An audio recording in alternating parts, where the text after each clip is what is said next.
Dr. H. Wainhouse is the Distinguished Research Professor of Theology, Law, Culture, and Archaeology at Faith International University and Seminary in Tacoma, Washington. He and his wife, Irina, have taught and directed many tours in the Mediterranean and Middle East, including Israel, Greece, Egypt, Jordan, Italy, and Turkey, particularly with the Biblical Archaeological Society.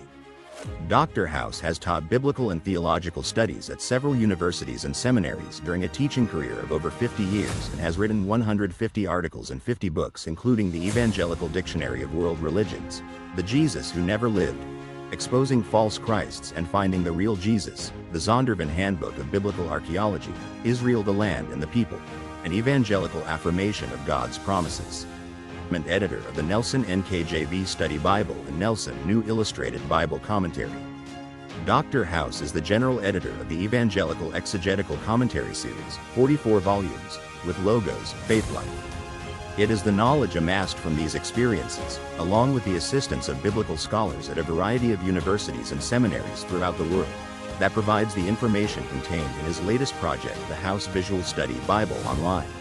Thank you for joining Archaeology in the Lands of the Bible with Dr. H. Wainhouse.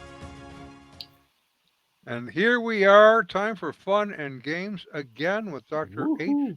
Wainhouse. All the way from Boston this week. Now, can you hear me? Can you hear me? Yes, we can hear you. Oh, great. I want to be sure I had that push right. And we can see you too, so better be good. Let me tell you something. I've been in Boston and I've decided something. Uh-oh. I would never move here. I wonder why.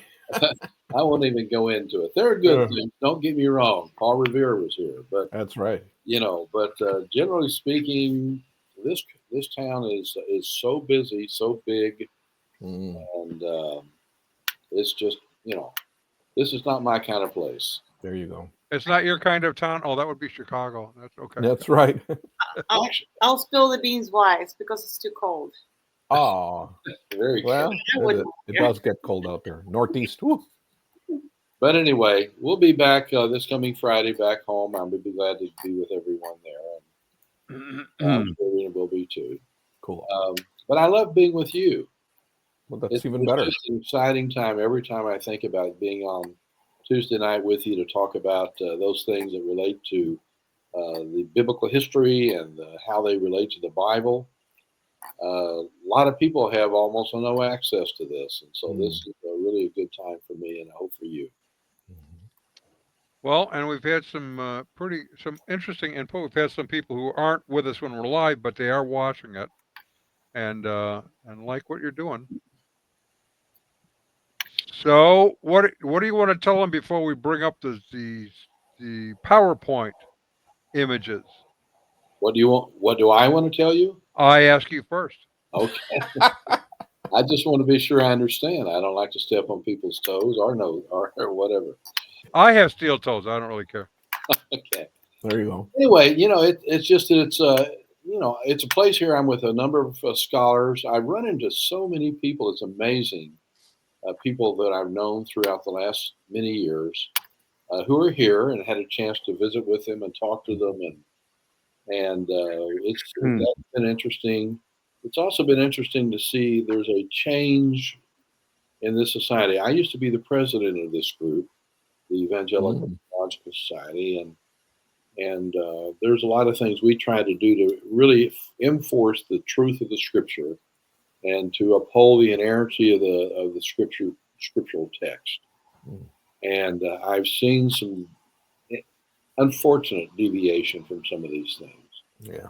And what that tells me, though, there's a lot of these people who are teaching at various schools, colleges and seminaries and so forth throughout the country, no doubt are sharing some of these aberrant ideas with their students that will also cause that to pass on down into the local churches, which disturbs me.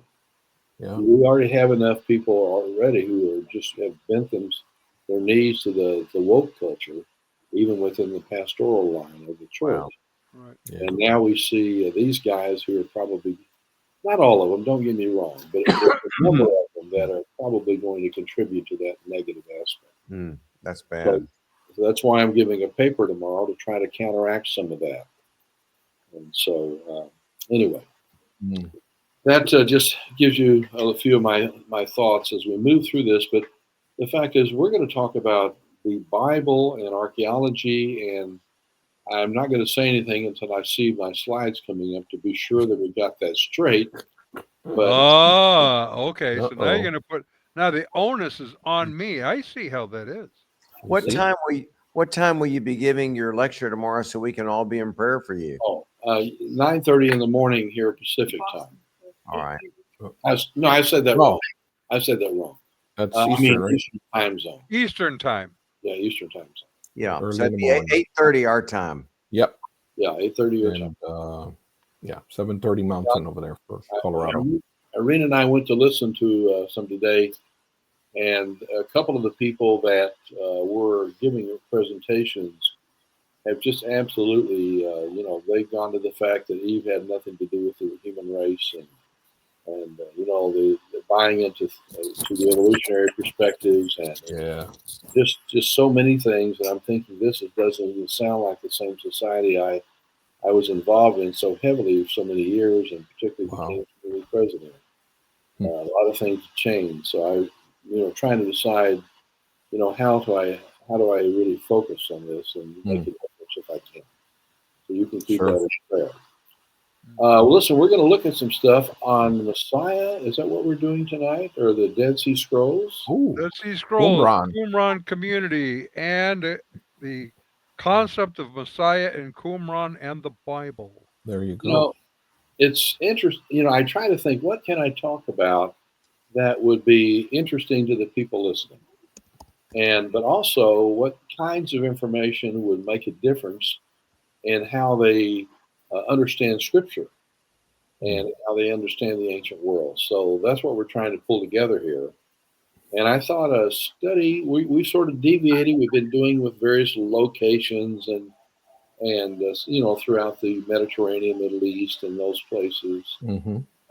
But actually not the Middle East yet. But I was meant the Asia Minor and the lands of Paul and so forth. But this right here, we're going to go to Qumran, and everybody's heard of Qumran, right? The Dead Sea Scrolls. Yep. Right. So I thought we'd sort of take a look at some of it, and I'm going to tackle tonight this, and I don't know how far we'll get, but we'll talk about the Messianic community, what that means, and Qumran, the Dead Sea Scrolls, how that relates to Jesus in some of the Dead Sea Scrolls. And then I think we'll maybe go in and just start discussing a little bit about archaeology and Jesus himself. What do we know that comes from archaeological information? And you already know what comes from the Bible, hopefully. We're going to talk about the issues of archaeology and how that relates to the Bible in reference to Jesus. I thought that might be good because we're moving toward the Christmas season. Yeah. See, so I thought this might be a good area to tackle for a few times as we're able. I'm not sure of all the timing that Don Vino's. He's got some things happening, but at this point, we'll try to do all we can to give you some information of that before we get too far in. Yeah, well, and this is just kind of a look at the archaeology can help people understand certain things in the Bible that they may not be aware of when they're reading the text. Right.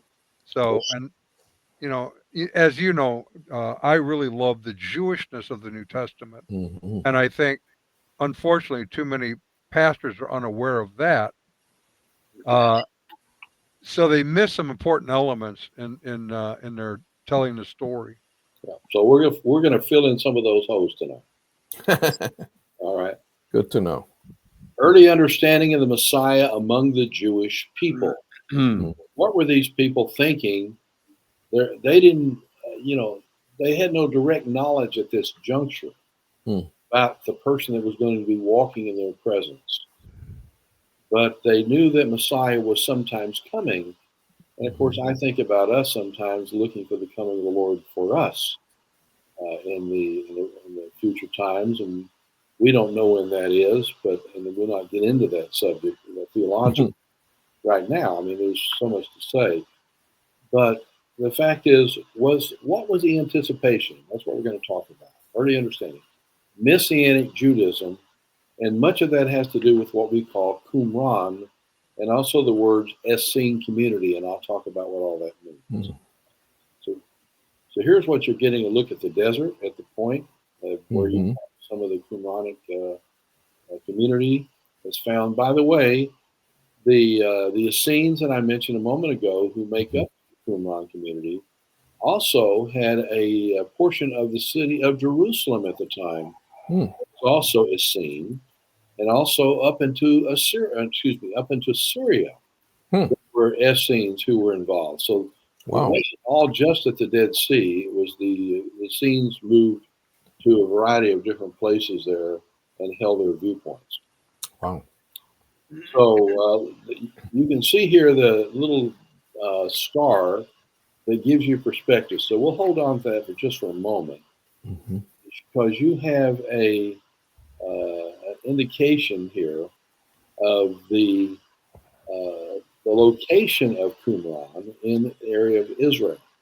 Now, you can't really see Qumran per se if you were at the Herodian, for example, outside of Bethlehem.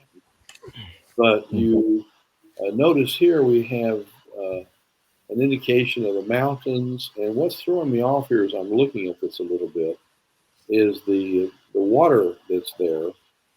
But I want to say that's probably, it must be. It looks like the area that comes from the Jordan up to what we call the Dead Sea, and Yeah.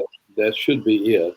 But I'm looking for some other water places going up, and it doesn't show it very well. Mm. Go up to the upper portion of the slide if you want to look at it with me. See, there were bodies of water that were not very large, but bodies of water that came out of the area of the Mount Hermon in the mountains that came into what we call the Jordan River. Mm-hmm. You know that term? Mm-hmm. The Jordan River is never usually depicted on maps very well because it is really winding back and forth like a snake. If you had it in your hands and trying to do it, it just goes. It'd be just going up and down. And the Jordan River goes into a place called the Kinneret. The Kinneret actually is what I meant to say. The Kinneret are also known as somehow Yom Kinneret. And I wish sometimes that Bible translators, before they translated the Bible, would go to the land of Israel and Egypt and some of these places and look around before they translated. They wouldn't get so much wrong. Because you find that the Kinneret is actually what we call the Galilee, the Sea of Galilee. They would call it the Kinneret. And it is not, it's maybe a medium-sized Texas lake. Mm. So it's not that big, really. Mm. So that comes from the Jordan area it actually travels from above where you think of Caesarea Philippi coming on down. It goes underneath Caesarea Philippi. It comes from Tel Dan as a very cold, rushing water. I've been in it of all these things. Mm. And it keeps on coming down. And as it comes down, it finally gets through the sea and actually travels through the Sea of Galilee, coming all the way down to finally to become part of what we think of as the Dead Sea, or what the Old Testament they call the Salt Sea. Mm. Why would they call it the Salt Sea? Well, With salt. yeah, it gives it away a little bit. A lot of salt. You cannot swim very, very well in the Dead Sea. I bounced in it a few times, but if you put on diving gear, it wouldn't do you a lick of good. If you think you go down a foot or two, and you'll be back up. Oh my goodness. So it's very salty, and it's called the Dead Sea. Why would you call it the Dead Sea? And nothing lives there. Yeah, Pretty much. why don't they move there? They The fish. don't like salt. Well, They not like that much. That's Bless you. They couldn't swim in it for sure. Not But that that much. goes No. on down, keeps going down until it comes finally to the Red Sea. But that's not where we're at right now. Yeah. So if you look at Qumran, you'll look a little bit to the left and down. I can't see it. I haven't got my glasses on right now. Oh no. But it's a little bit to the looking toward the west, and you'll see Jerusalem if you can look real well there. Oh, Jerusalem is There right it here. is. Yeah, can't quite see it for myself. Okay, there it is. Mm-hmm. And that course goes on then the cities and so forth out to what we call the Mediterranean Mm-hmm. Sea. So the Mediterranean is between the land masses, is why they use that term. Mm-hmm. Land masses. So that's Qumran. That's where it started. And that's what we're going to talk about here. Right. So you have, just kind of get people, you got Qumran here, you have Jerusalem and Bethlehem are here. Mm-hmm. Hebron is here. And then you can come over to Lydda is here. Caesarea is here. Joppa is down here. So Samaria up there. A lot of cities, a lot of small cities. Yeah. Yep. Dr. Megiddo. Hale, can I, And not nary a Dunkin' Donut. I don't know. No, not even. Dr. No, Dr. no, Hale, no can I- Subway, nothing good to eat. You can get a falafel if you know the right place to go. That's right. Yeah. yeah, I But wanted listen, to make if a you were comment. to be and go down to Hebron, what would be the importance of Hebron? Hebron. It rings a bell. Just. Mount Hebron or Sinai? Isn't that where Hebron- Abraham was buried and Sarah? weren't they? Somebody actually paid for a grave site there for someone, Yeah. It was Abraham. and he paid it to an individual who was a Hittite. That's correct. And we've talked about the Hittites already a little bit. Yeah. All over the place. Well, anyway, let's keep moving the thing forward. Now this right here is a very famous, very famous place Mm-hmm. because something was found in these caves, Dead Sea Scrolls, baby. Dead Sea Scrolls, and this is called Cave Scroll number 1. Mm-hmm. And I suspect the reason why they call it Cave number 1, is because the major scrolls were found in this location. And also, it's the first one they went to. That would be my guess. So Yeah. that worked out well. No, both are important. Both Sure are did. important because, see, they were found by a couple of young, and I've actually met the man, had a chance to be with him and talk to him a bit. Oh. He was fairly old when I did that and talked to him. I'm not sure what he's around anymore, but he and his friend or brother, I don't know which it was, were traveling around with their sheep. Right. And one of the sheep fell into a hole up there on the nearest one to me as I'm looking down. Mm. So you've got another cave to the left and another above. The one we're talking about is that big one there, because There. they actually went into that and they found what was called the Isaiah scrolls Mm-hmm. and many others in a bunch of large jars. And it was purely by accident. Right. But it became very important and is fairly significant for something that you might not think about. Mm. This is right before the 1948 war, Right. when Israel was finally given by the United Nations, and Britain was very much involved in it, the right to the access of having a nation there, Right. what we think of today. And of course, that's their land that they had for thousands of years anyway. But Sure. you have that situation politically that came up. But at that time, they found these scrolls, and they were actually sold to someone for a fairly good amount of money and advertised in the New York Times, scrolls for sale. And the man who sold it, he got them out in Jewish hands before 1948, an Arab man did. Mm. So these are all really phenomenal kinds of events that occurred that relate to some of the political and important biblical statements. Has anyone gone to the scroll of the book in Israel and Jerusalem? Yes, I have. I have. Yeah, you have? Okay, good. I have I had permission because I paid for it to do it, but I have video and photos all the way through the Hebrew Museum as well Nice. as the Shrine of the Book.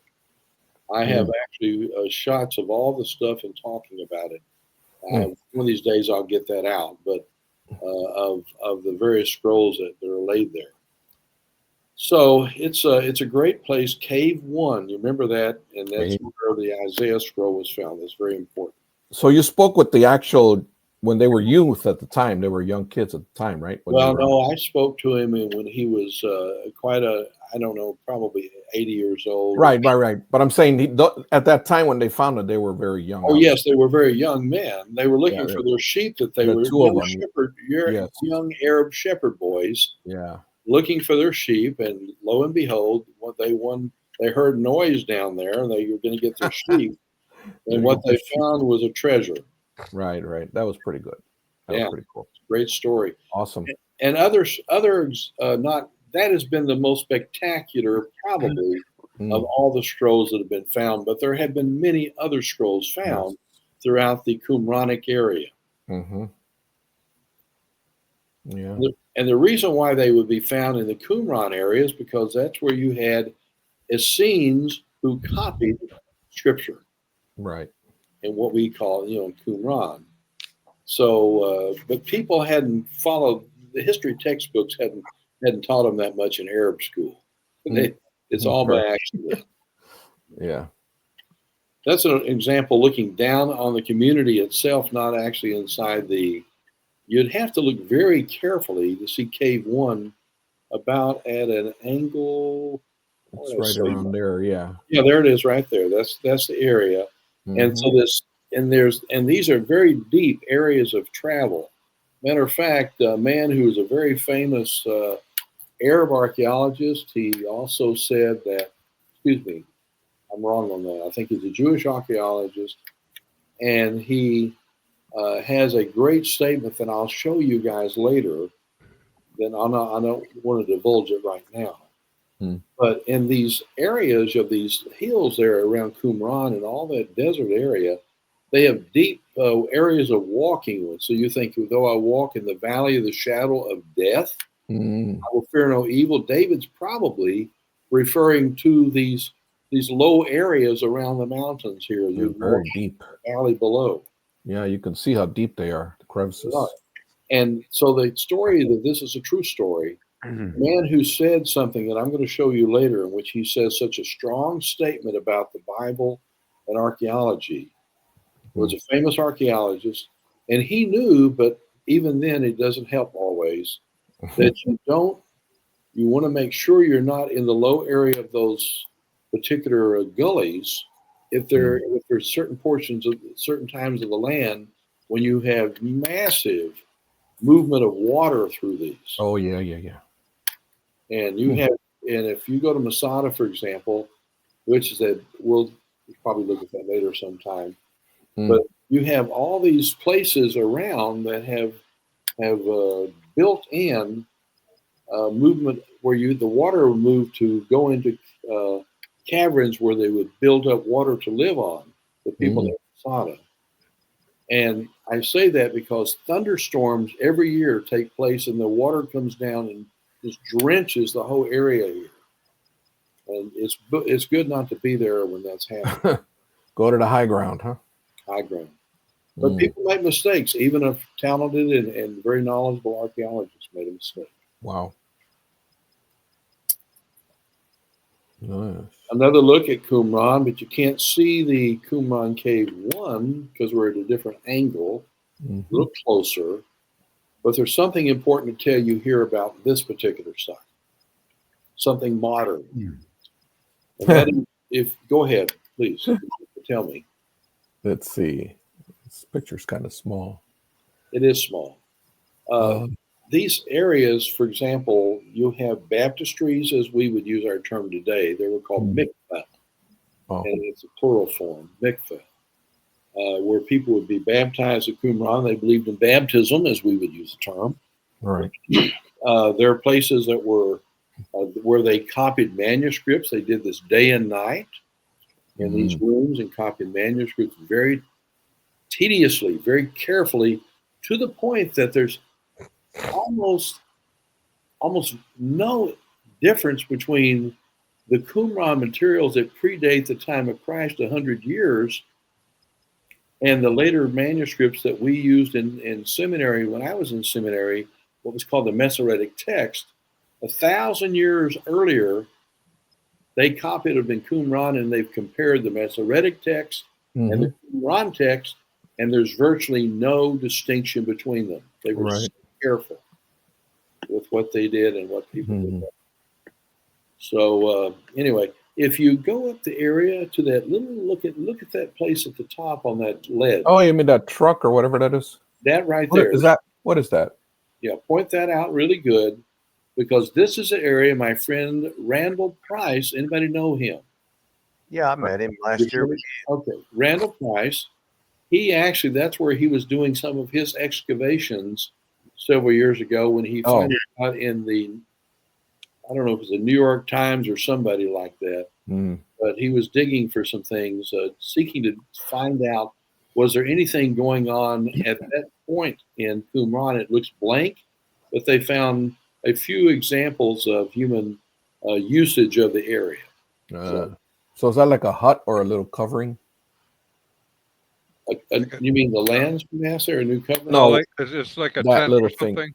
Oh, that right there could be that little shed that's there. You can sit under the cool of the day and look at K1. I'll show that to you sometime. Cool. Okay. The Qumran community in Jerusalem. What did I say about this earlier? Anybody remember? That there was a Qumran community in Jerusalem. And what were they called? Essenes. Essenes. Essenes. Very good. So the Essenes were at Qumran. They were in a location inside Jerusalem, their own little area.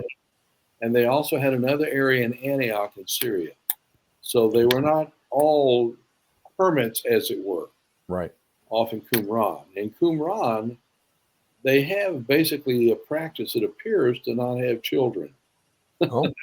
Because it's basically an all-male community.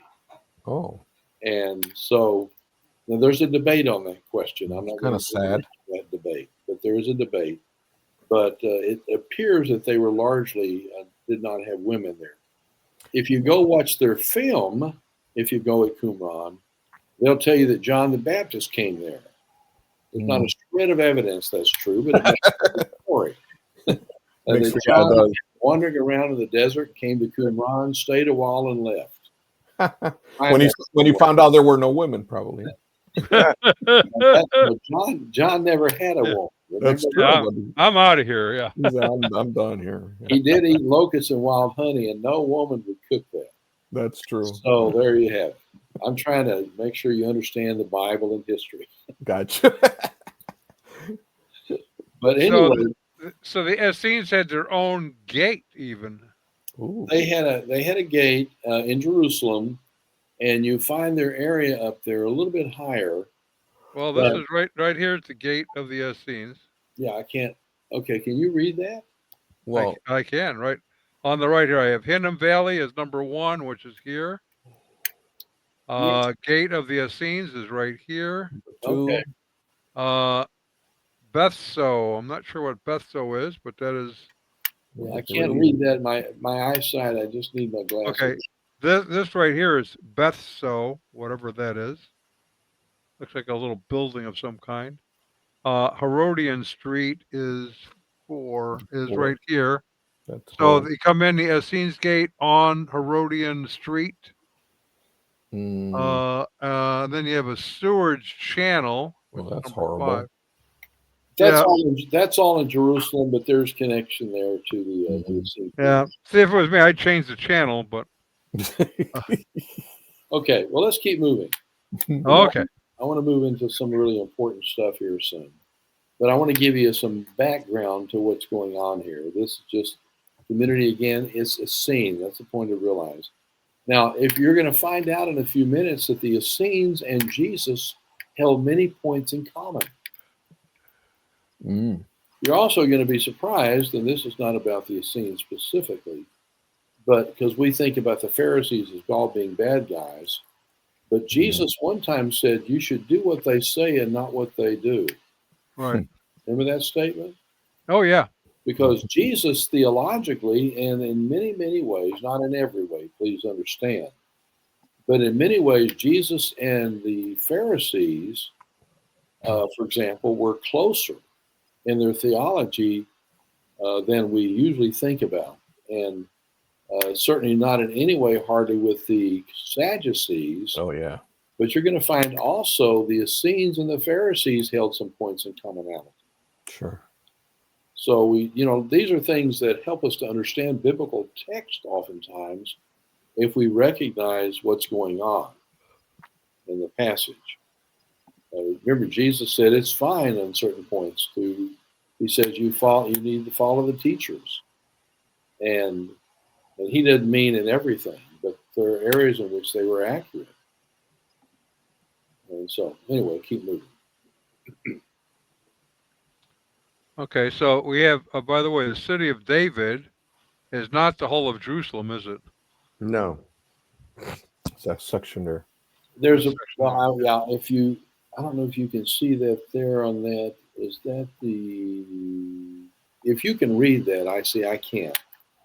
But I didn't get prepared to have an alternative, of my own of this. But when you look at the southern portion of the Temple Mount, there's the three gates there.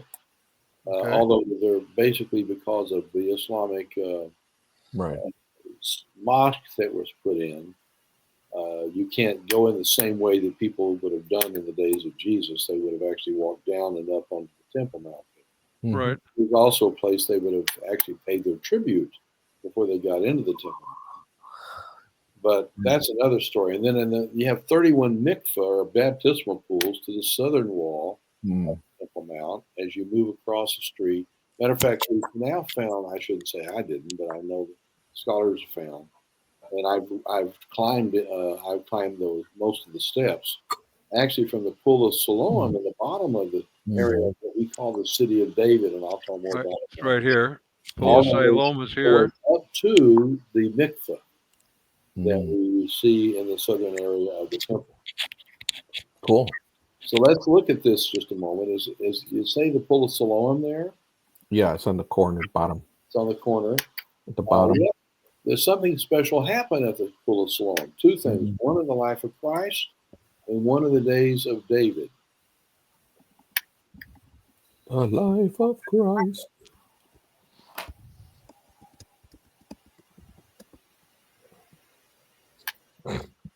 Let's see.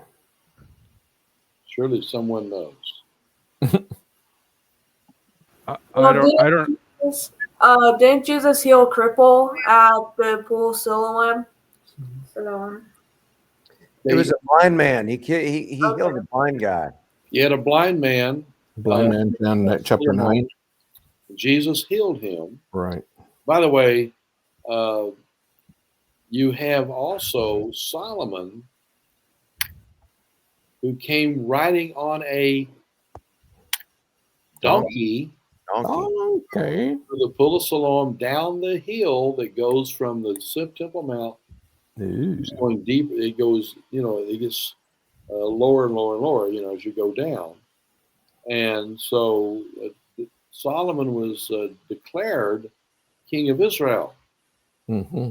Now, that's a big issue. There's a whole story going to that I'm not going to take time. You should read on it sometime. It's interesting.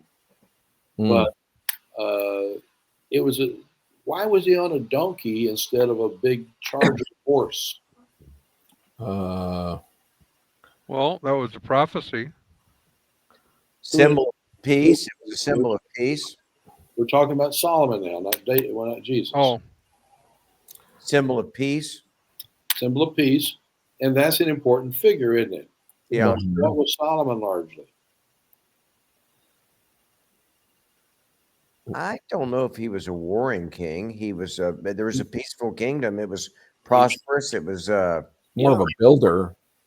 A builder. It was the most prosperous time in Israel. Yeah, he wasn't a warring king at all. Right. Matter of fact, he made deals with everybody in the world around. That's right. And Yeah. he put up the temple. Right. That's right. David was the warrior. That's why he couldn't build it. That's right. You got it right. See. Yeah. So there's a reason for these things being the way they are, and I can't take them all in. I'm just fitting certain things. That Solomon became the king, and he was anointed there, and it reflects what we just talked about. Yeah. Jesus was also king to the pool of Siloam, but he healed a man of his blindness. Right. John Okay. chapter 9. And also the name the name Siloam means sent, I believe, symbolizing that Jesus is the one sent by God, Yeah. which I guess would be the So the Solomon foreshadowing that. one of the healings there is in John 5. You have the man who was 38 years an invalid. Right. Yep. There's another example. Mhm. And there's also examples of the pool of Bethesda, but we'll not talk about that yet. Yeah. Right. That's north of the Temple Mount. This is south of the Temple Mount. And from the bottom of the pool of Siloam all the way up basically to the mikvah, as we say is the term, Mhm. the pools of baptisms that went on before you went into the temple. Right. That area is what is called the city of David. Why was it called the city of David? It's where he lived, where he had his little palace and everything back in the day. Right. That's where he had his palace. Mhm. The later palaces that took place occurred up toward the Jaffa Gate, with some of the Herods and so forth. Right. But David's palace was at the very top of that hill. Now, there are some people who wrongly think that the temple was actually between the city of David and the palace of David. Mm. And have you ever heard that? I never have. No. That's a view that some have tried to argue, that the temple was never up on the mount of the Temple Mount as we think of it. It was actually down the hill a tiny bit from the palace of David, and to the beginning of where you had all the rest of the city. See, what we think of as Jerusalem and what we think of the Temple Mount, those are all things that are later than David. Yeah. Yeah. He occupied basically what we think of as the going down the hill all the way to a place called Gehenna. Any idea? Yeah, that's the horrible place where the Canaanites had burned their children to Molech, and it was a valley of refuse. It was that's why Jesus refers to hell as Gehenna, I think. Correct. Right. Sort of a. And it's a place so that the recent Muslims, when they dug out the temple area underneath the floor of the temple several years ago, they took, I don't know, I'm just guessing here, but they took a couple hundred loads of things down to the valley of Hinnom, where they have found much, much, much archaeology since they did that. Yeah. Remember the name of Gabi Berkai, friend of mine, they're a top archaeologist in Israel.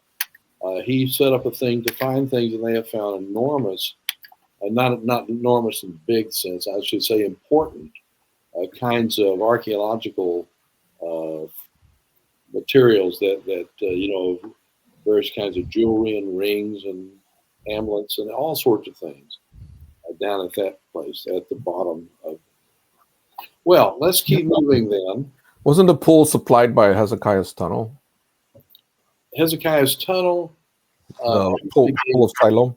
Yes, you have what was actually not even, at the time David took the place, it was not obviously a Jewish place. He conquered it, right? Right. And then there was a place that was dug in the days of Hezekiah. Right. Not in the days of David, but in the days Right. of Hezekiah. But the pool of Siloam was supplied by that water. That water would have come from Siloam. Right. But you do have, and I've been sitting here trying to think of it, I can't think of the name, but there's a place that David actually went into. I shouldn't say that. So anyway, the point of it is you have the pool that it's an underground spring that they use. Yeah. Okay. Well, let's keep moving. Okay. Onwards. Now, who were the Essenes? Now we're going to get to the Essenes and Qumran, the important things. Josephus speaks of them, and I guess you know who Josephus was. Mm-hmm.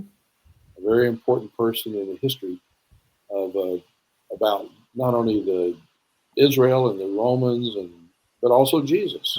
Jewish historian. Yeah, Jewish historian. I've read his War of the Jews. I've read his other books that he's written in the past, and he's very interesting to read if you want to read a historian about the times of Christ and thereafter. Fairly accurate.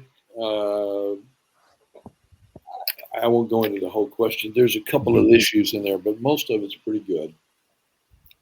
And I says he speaks about the ascetics, and who were they, by the way? The who? Just say ascetics? Ascetics? Ascetics, right there. They were the Essenes. Oh. Weren't Oh, they? The Essenes denied themselves considerably. they had too much acid? They practiced asceticism. Correct. Oh. Particularly Qumran, they did not marry.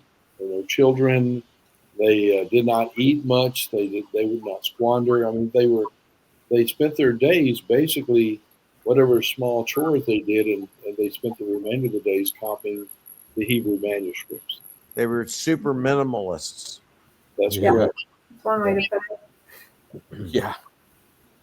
They were very ritualistic, I suppose you could say. Mm-hmm. They were moral in nature. Right. Again, I've already said they were celibates. Mm-hmm.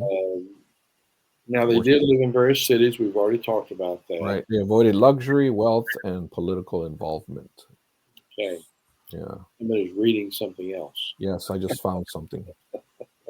I did. So they rejected swearing. Now, what do you think they're talking about? Cussing or something else? Yeah. Well, like making pledges, maybe. We use the word swearing in more than one way. like I swear to God or something like that. They would not do that. They would not say that. They wouldn't make oaths. Right. Right. Yeah. They had exalted views of angels. Ah. Isn't that interesting? There's an important book the Essenes read as well as others. I'm wondering if you can think about the book. It's used by Jude and Peter. What was that? Oops. I didn't hear that. It's a famous book used in the time before the New Testament, which was read by the Essenes, and also it was used later by Peter, the apostle, in 2 Peter. Are you talking about Enoch? In the book of Enoch, correct, yes. Oh, yay. And also Jude does it. Mm-hmm. And if Oh, you yeah. read it at my home, I've got a copy of it. I just got one. Yeah. But it's very interesting, and it was used by the Essenes, and that's where the statement, the Lord comes with 10,000 of his saints. Angels or Oh, something. interesting. That's out of Enoch, and as well as many other things. Hmm. What developed the Essenes' viewpoints? It becomes the issue. Why did they begin to think the way they did, and they thought so differently than your average Jew living in Jerusalem or other places? Interesting. They acted differently. They thought differently. Mm-hmm. They also obviously read differently.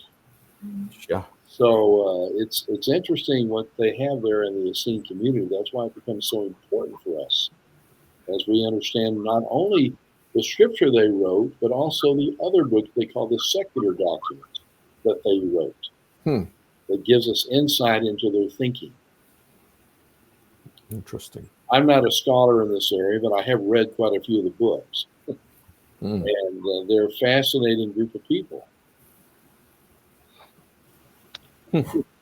Now, notice what Josephus continues to talk about their moral life and they live in cities and variation among groups. They're not all identical. That's true. Right. and I've sort of gone through some other things. Exalted view of angels we talked about. Consider the temple worship corrupt. I thought the temple No, was that's interesting. I thought the temple was the big deal of Israel. Yeah, what's up with that? Huh. They felt that it had become corrupt with politics and money making and Well, okay. all the things Jesus, spoke against. So the actual so the corruption of it, yeah, Yeah. I get it. Now, when the Jews came back from the captivity they had, Mm-hmm.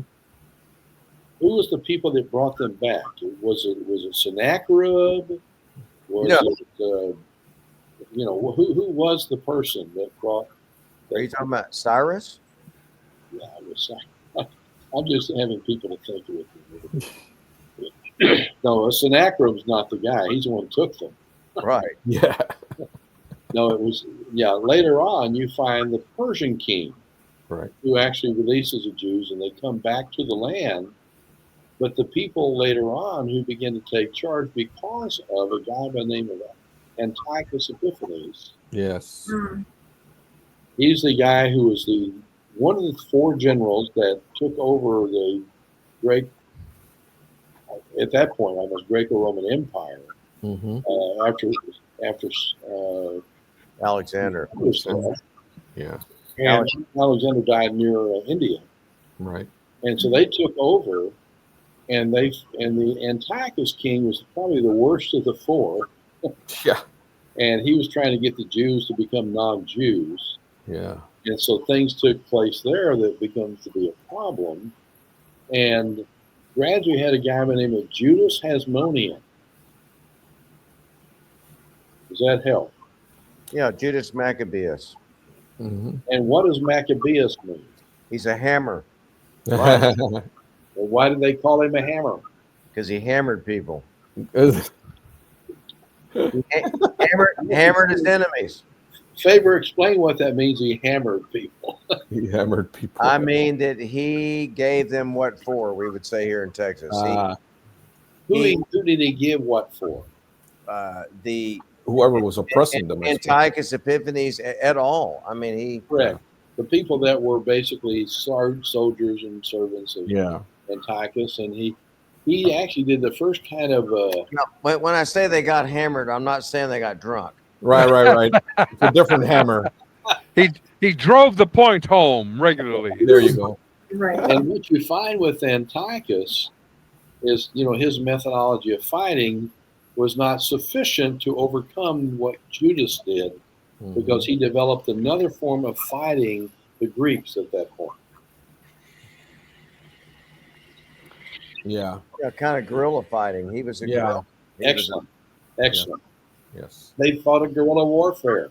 Mm-hmm. Do you realize that's the reason why the Americans won so well against the Brits? Well, yeah, they did the same thing. They didn't have the viewpoint that like the Greeks at this point, and also the Romans later, where what you do is you march out an open field and let people shoot at you. In plain sight. Right. That's dumb. That's really true. Our guys that won in America, the Brits would come with their rifles out, and they'd just be shot down as the guys From behind the fences and from the trees in the forest. Yeah. Well, I think the Indians kind of told them, "Hey, it was better if you fight this way." Some of them. So the British just standing there like, why won't these bloody Americans just line up for us to shoot them like polite, civilized people? There you go. You got to get your nice British accent. I tell you, you're right. Anyway, the point, I'm trying to help you understand the history as quickly as I can, but sort of some of the more interesting points of it. So you have a fact that, let's see, I'm trying to figure out where I left off on the Essenes. Well, our next point bears out something that you said right in the beginning, similarities between the Essenes and the Pharisees. Right. Which also translates, I would say, to modern day evangelicals. Belief in immortality of the soul, inspiration of all the Hebrew scriptures.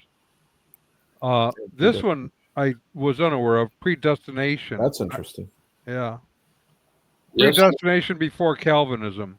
How's that? I think When I was there, the thing that when I was listening to the lecturer talk there at Qumran, I just had this idea that they were just so into eschatology and the apocalyptic coming of the Messiah, and that was like a big part of their focus, right, Dr. House? That's correct. Yeah, right. Very important. Remember, though, and this is why I want to be careful how I say this, but the Pharisees did hold in common, at least with the Essenes, on some of these things. Right. And Jesus himself even carried some of this himself. Now, we'll have to Right. talk about that some other time. Right. But the fact is, in many areas, they held commonality, and that's where I'm moving in our presentation here. I hope you're getting a good help of me trying to go through and explain everything and make sense of all of this. Yes, because it connects to a lot of history, obviously. Because I used to read a lot, so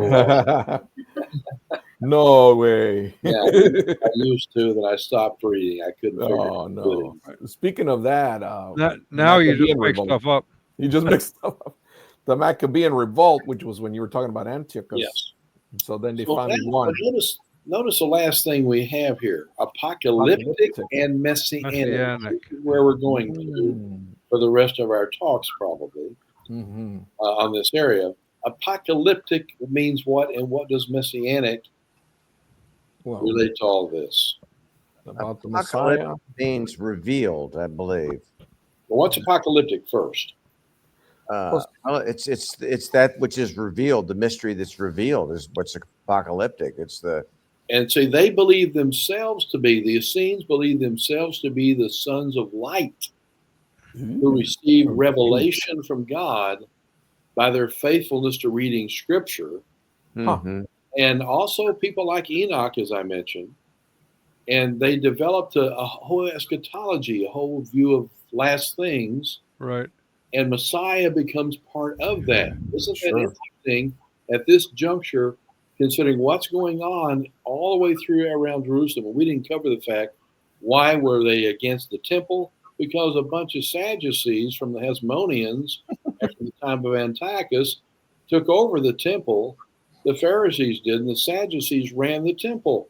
And they didn't have very good viewpoints. So that's a viewpoint that we need to look to. That institutional religion had lost its integrity spiritually. Became political very much. They were money makers. Right. But they also held these bad views. Sure. So now we've gone to the issue of apocalyptic and messianic to the next slide. Ta-da. So, early understanding of the Messiah among the Jewish people. Now, when I say Jewish people, not all Jewish people held the same view. Right. Some of the Jewish people believed that all that Messiah was good for basically was to get rid of the Romans or the Greeks or somebody around them. They weren't thinking of the spiritual line. What's so fascinating when Judas, my goodness, Iscariot? Huh? Iscariot? No. In the second century, early second century, he was defeated by Hadrian. BC or AD? BC? Second century? He was called Judas Maccabean? Is that the one? No. I know what it is, but I can't think of it right now. He was a wonder maker. People consider him a wonder maker, and to get rid of the Romans. But actually, he was defeated. And You're not talking about Bar Kokhba, are you? Oh yes, see, I couldn't get it in my head. That was the other one. Bar Kokhba. I can never pronounce, but it's like Simon Bar Kokhba or something. Simon Bar Kokhba.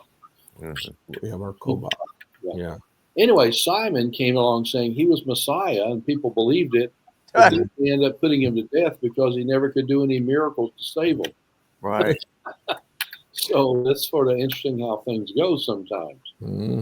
But the fact of Simon was a later time who came as Messiah, but the Jews at Qumran and the Jews that supported Simon, which, by the way, was quite a bit of time after the coming of the Romans in AD 70, in the time of Simon, we're talking about early 2nd century under Hadrian the Emperor. Okay.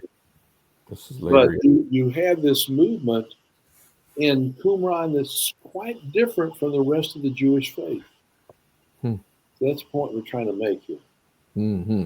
So you can compare many things between Qumran and Yeshua in the Gospels, and that's what's so fascinating. And we're going to get to, probably we'll not do it tonight, but what's going to be fascinating is that we've already said the Jews had different views. Mm-hmm. They were looking for a savior of some sort, not as a soul, but of getting off the Romans. Right.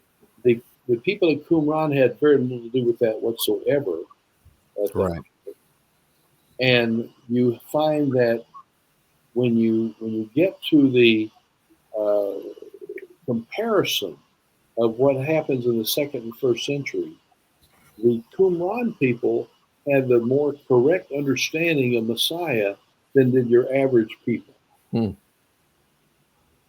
Now, that's not to say that some Jews didn't become better because Jesus taught them himself. Right.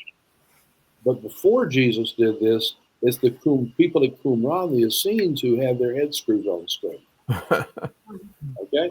That's Thank God. Okay, we're probably going to get through this one slide, and then we'll have to pick it up next week. Yes, technical terminology. I just want to be sure you understand it. Gotcha. Now, the Dead Sea Scrolls. We're going to pick this up next time. There's some fascinating things I'm going to show you, because you're going to find so many comparisons between the events in the life of Christ and the words of Christ and all the kinds of things we see in the ministry of Christ that you find in the Qumran documents before the time of Christ. Hmm. I've always found that interesting. Yeah, it sounds like it. They're written in the 1st and 2nd century BC, Right. contain the rules and regulations of Essene life, which in some respects is also found in Jesus' teaching. Not all, not all. And all the Old Testament books were discovered in Qumran, but one book, and I want to see if you can tell me why maybe not this book. One book, except for the book of Esther. Right. I believe it's because it doesn't mention God in it, or any mention of. Yeah, it doesn't mention God's name or something. Yeah. I heard you say that in a lecture, Dr. House. I can't remember what. Well, I think you'll find that you have in the book of Esther, if I remember correctly. I'm going to check this out because I'm not sure myself. But I think the name Yahweh occurs. Maybe I'm wrong. But Esther, I don't believe it does in Esther. Yeah, that may be the case, and I've got to check that before I speak to it. But I also think they had a prejudice against about a woman. That's possible too. That's quite possible. We'll look at that later. Any other questions before we end tonight? Well, I have one. I'm going to intrude on everybody because I can, just because I can do what I want. There you go. And that is, the Book of Enoch was found there in the cache of materials. Now, as I understand it, the Book of Enoch, although it doesn't really go back to Enoch himself. Oh, really? Yeah. Although some people seem to think it does. But actually, they started writing it in the 2nd or 3rd century BC, right, and finished it about 800 AD. Oh, wow. I had no idea. Yeah, it's a compilation over a long period of time. And although the Jews in the 1st century were familiar with the book, it was never considered scripture to our knowledge. And there's some kind of weird stuff in it. Yeah. So it seems to me, my understanding is that it gives us a good picture into what they believed at the time. But some of it is also musings about the end time, trying to figure out when certain things might happen, for example. So it's not really inspired scripture. It'd be nice if you could maybe give us a summary next week or something. Just we could all kind of idea what's in the Book of Enoch. Well, there's a lot to read if you read that, but let me go to Don's statement, Okay. and that is that your understanding, and you'll have to think on this between now and next time. Your understanding is that because it is not a book of the Old Testament, that it does not contain truth that was understood by the apostles. No, that is not what I'm saying. Okay. It would be sort of like Paul using the poets and philosophers in Acts 17. Mm-hmm. He used that to demonstrate truth that even pagan poets and philosophers understood. But that doesn't mean that those writings were inspired and inerrant.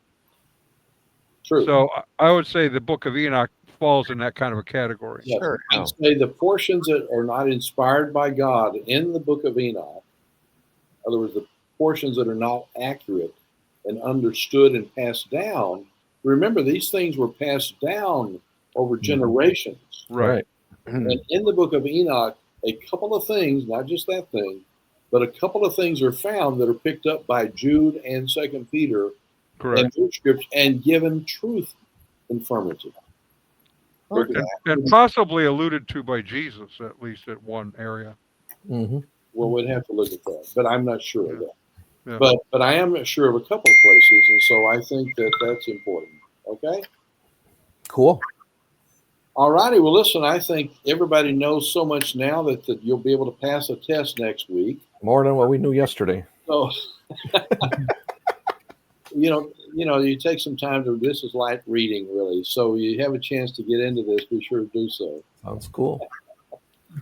And we will have some very interesting materials next week because we're going to go into the Qumran documents and the New Testament and look at it together. Nice. Very Cool. Thank you. All right. So for those out there and watching us, we will be back next week. Join us at 8 o'clock Central Time. And Yes. Lord willing, I'll get out of Boston. And